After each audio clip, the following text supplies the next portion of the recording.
పాదాలు, ఏమా చేపలు పట్టుకునే వాళ్ళ పాదాలు, అసలు ఏమి చదువు సత్యాలైన వాళ్ళ పాదాలు పట్టుకుని వాళ్ళ కాళ్ళు కడిగి ఆయన వాళ్ళతో తుడిచారట. అటువంటి తగ్గించుకునే స్థితి నీకు నాకు వస్తేనే పరలోకంలో చేరతాం.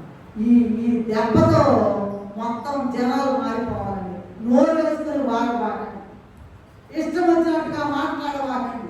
ఎవరైనా మాట్లాడినా మెదకుండా ఉండండి, అప్పుడు నువ్వు దీవెన పొందుతావు. అదే దీన మనస్సు అనేటువంటి వస్త్రం.